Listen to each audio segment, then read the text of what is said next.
Good morning, friends. I can't believe it. I'm standing underneath our great big huge mulberry tree and there are still mulberries. We've never had a season last this long. From June and we're into August. It's not many, but it's still there. But it's going to rain today. I don't know if you guys can tell. It's pretty gloomy. I'm hearing like thunder and rumbles. And I've been promising to bring you guys a flower garden update, and I'm going to harvest some herbs while I'm at it. It's been a few weeks since I've done that, and it's, you know, going through that last summer push, and so let's just go see how much it's changed. And right here, I'll throw in a clip what it looks like the last time I gave you a garden update, completely different colors, and I'm loving it. Absolutely loving it. I have my first little morning glory. Oh, these are a Cardinal. I'll bring you guys in for a quick peek. These are a Cardinal morning glory. I grew these last year and saved the seeds. Calendula, I've already come through and harvested a bunch, but the first morning blooms are the best to save for tinctures and medicinal purposes.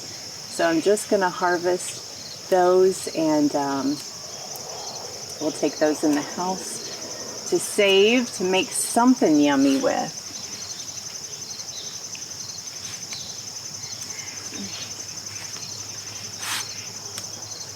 All right, I have tons more on the other side. And I do have, this is where a large majority of my herbs are, so I'm going to get in here and harvest some oregano. The borage that I transplanted in here is taking off super, super well. But this is all good oregano in here.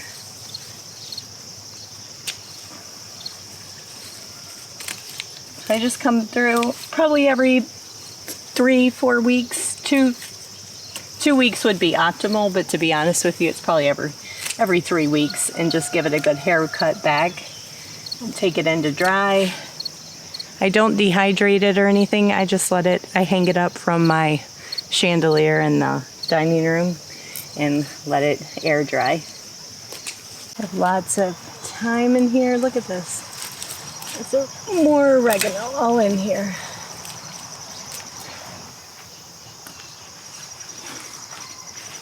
These little succulents have just taken off. I've had so many succulents actually bloom. The wormwood has grown really well. This is thyme, so I'm going to get in here and harvest some of this thyme.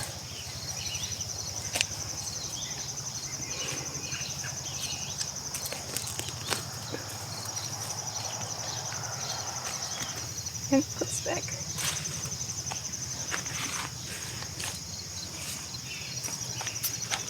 Okay, what else do we have in here?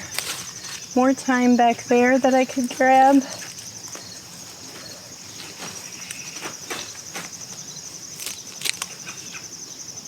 Okay. All right, I think that's about it. We have roses.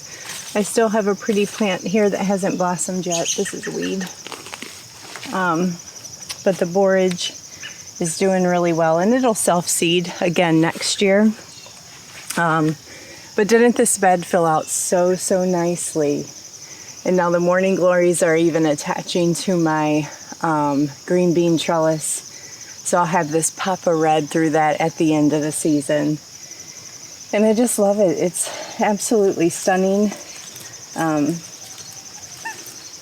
Yeah, just really, really happy. The next bed though, my fun bed, I'll show you, is just a pop of sunshine right now.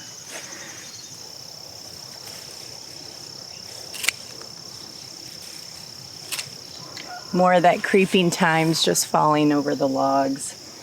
Oh, just lovely. And don't know.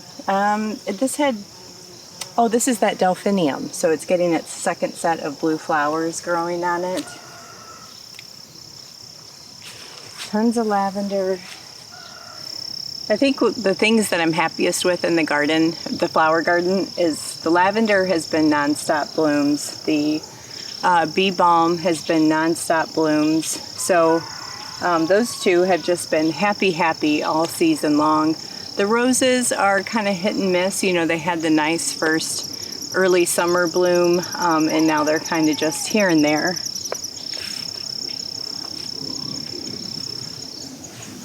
I read and learned since growing my own flower garden this year is that this bee balm can be used so much. I had no idea. They actually call it wild oregano.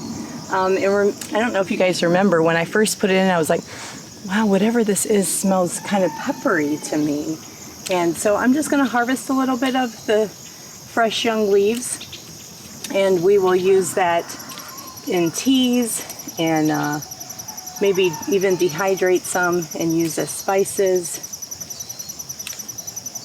So excited about that. Alrighty, this sunflower's pretty much had its show, so I'm just letting the birds have at it. The black-eyed Susans are in full glory, so I'm just keeping those deadheaded. But I have all that creeping thyme just all throughout here, so there's endless amounts of time to harvest. I'm gonna harvest some of these yarrow seeds. And then we're actually going to harvest some of the fresh yarrow flowers too.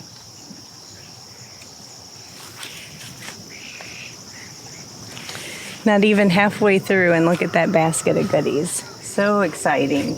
I have lots of meadow sage back here, so we're going to harvest some of that and just keep it trimmed back a bit. And it's starting to get its second bloom. So that's exciting. It had its first bloom, but it hasn't had a second bloom yet. I have another morning glory right here. Let me pull you guys up. And it's just getting its first blooms on there. So it is just gonna be glorious. I don't remember what this one is. Let me pull a pop off. But isn't he pretty? And he's just now about to pop open all of his blooms. Whatever it is gets this small little husk, like flower pod. Doesn't have much of a smell at all. But I have had so many bees, like never before bees. So it's really been fun.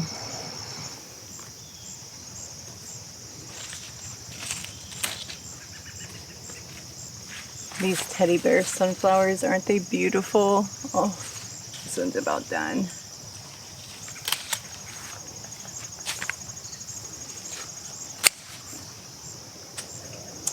All right, so it's just doing a completely different showcase of colors this time of year.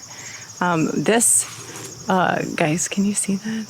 This horseradish plant is taking off epically. My sorrel has definitely settled after transplanting it. More bee balm in here. So we'll just harvest some of those little young leaves. And tons of calendula. I came out the other, maybe 2 nights ago and harvested tons of seeds. So pretty. And just walking back through, look at that succulent. Isn't he so special? And then I just harvested some more, this is a lighter color yellow of the calendula, and I was noticing I have a hidden lavender back here. I'll take some of it. Not everything, just leave plenty for the bees. One more back here.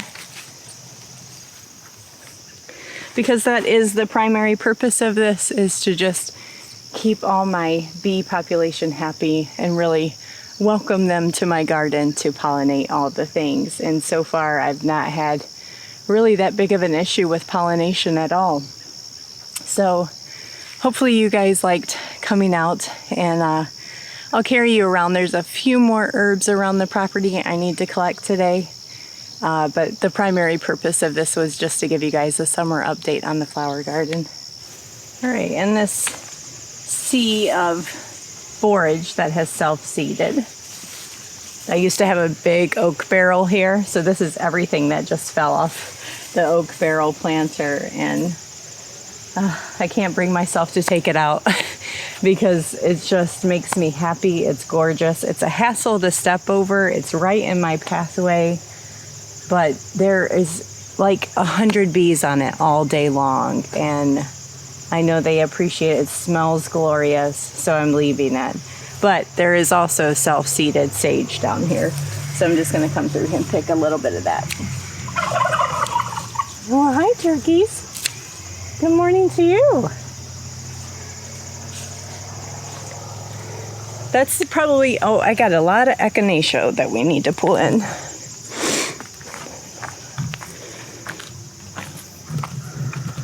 Yep. So let's harvest this echinacea.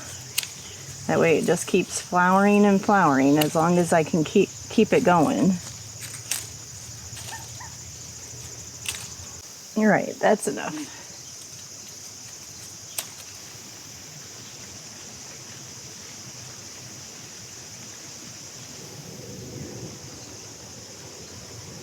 I have this big mint garden right here that I'm going to harvest from. It's just a standard old mint, nothing special about it. So grab some of that. It's just getting to where we're not having a lot of rain right now. After all that rain we had, it's just completely died back, so I don't want to lose this. So I'm going to just come through here and harvest all the tips. All right, I think we're going to go on the hunt for some shisho and maybe some lemon balm if I can find it. So let's go take a look. So this is one of my little attempts at starting this section back here as a food forest, and I can't manage it. I just don't have enough time. But Todd mows around this spot just to let me still have things that are growing in here. So there's strawberries, there's mint, there's lemon balm. This is a plum tree. I got phlox growing. It's just daylilies. It's just a really pretty spot, and it comes in bloom different times of the year. So I'm gonna sneak through here and see if I can't find some lemon balm. I'm not seeing it, and there's tons of poison ivy in there, so I'm getting out. But I know that there's lemon balm in there somewhere. But let's head up to the house. I got shisho, I got horehound, other things just stuck here and there around the property.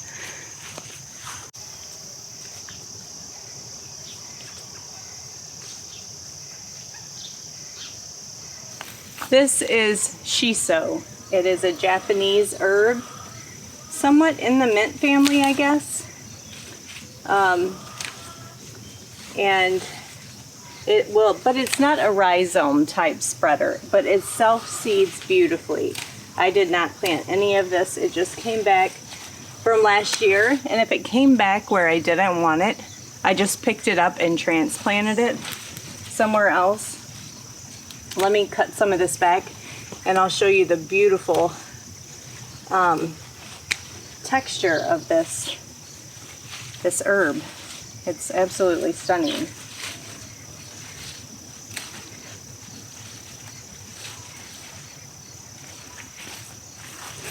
So it has these beautiful leaves that are kind of frilly and just absolutely stunning. Now, to me, it, let me just pull one off and give you guys an example. I'll take a young leaf.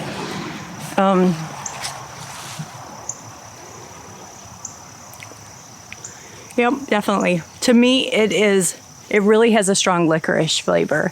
And I'm not a huge licorice fan, but a balance of this mixed in teas I think would be great. Or to cook with in like savory dishes. So we're gonna take some of that. Had a little bit of pineapple mint over in a container over there. And horehound, that's the last thing that I need to grab. And I'll just show you where it is planted. You guys get a sneak peek at my house. It's up there underneath that bush. I have it all around my front landscaping beds just as ground cover.